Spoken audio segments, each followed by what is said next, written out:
Hi, this is Joshua, co-manager of Stanmore Library, and this is video number 3 of my How to Publish a Book series. Now, in this video, I'm going to be telling you about some of the resources that I use.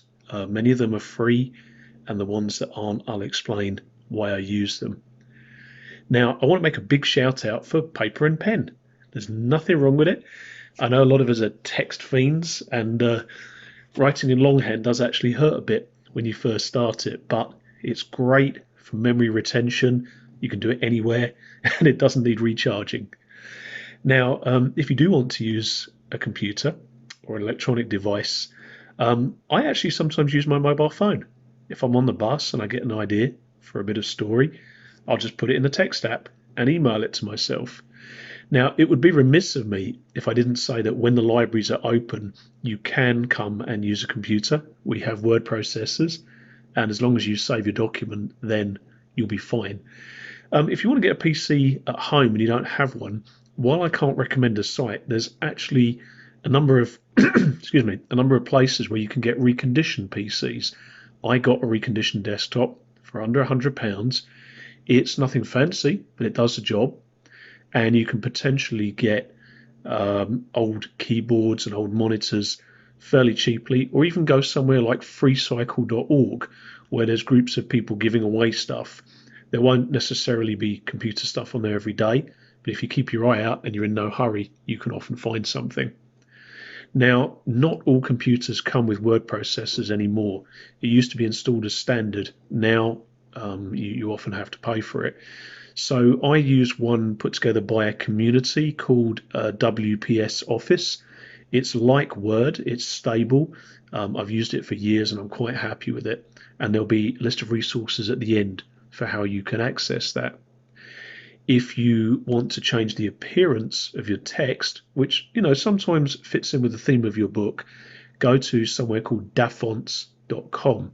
There's a lot of free fonts that people have designed for fun and for profit. Check the terms and conditions. Some you have to pay for, a lot you don't. I use one called Mutant Bamboo. I think there's an example coming up here on the screen. Now, once you've written your manuscript, you're going to need it formatted and edited. I'll talk about that in another video. But you're also going to need to upload it in PDF format. A lot of electronic online publishers insist on that. Now, you can use online conversion programs. You just type in free PDF online converter.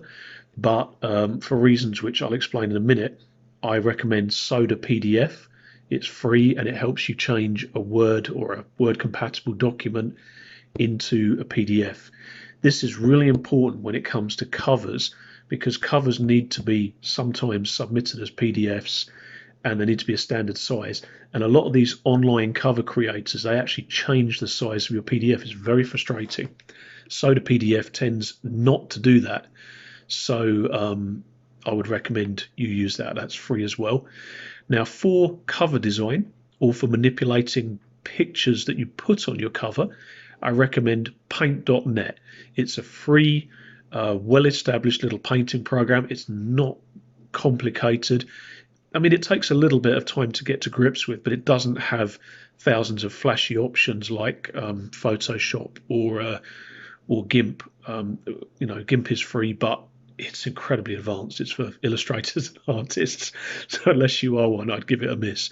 So paint.net. Now, free images you can get from places like pexels.com, pixabay.com, and unsplash.com. I recommend these sites because they are 100% free. If you copy and paste Google Images without being aware of copyright laws, you could get yourself into some serious trouble. I personally don't recommend it. If you want to use little cartoons in your book, if you type in free vectors or free cartoon vector pictures, you can often find sites where you can get a lot of free cartoons, little cartoon pictures for free use, like this one, which I used in one of my books. This one I actually paid £5 for because I couldn't find a free one that I liked. Again, check the terms and conditions. Don't just copy and paste carte blanche. You could get yourself into trouble. Now, I use Amazon KDP to publish most of my books. This is the publishing arm of Amazon.com. Obviously, they're a huge company. They're not the only company. There's also Ingram Sparks, Lulu, BookBaby. But I publish with Amazon because A, it's free to start with. You can get an electronic book up once you've got it finished within 24 hours usually, and start making money if you want to. With the print side of it, once everything's uploaded, you have several choices. You can just buy a copy from Amazon, or you can get something called author copies. So if you're publishing something for pleasure that you really only think your friends and family are going to want to see, yes, it will appear on Amazon, but you can get cut price author copies, which essentially are made at the cost of printing, and you just pay postage. So, for example, I and my wife have an £8 book out. I think it costs about £3 to print. They take about £3 for profit, leaving us with £2. Now, that may not sound like much, but you ask any traditional author how much they're making on their print copies, and £2 sounds pretty good. So I hope this has been useful. There'll be a list of resources, as I said, and the future videos will cover things like editing and making covers. Thank you for your time.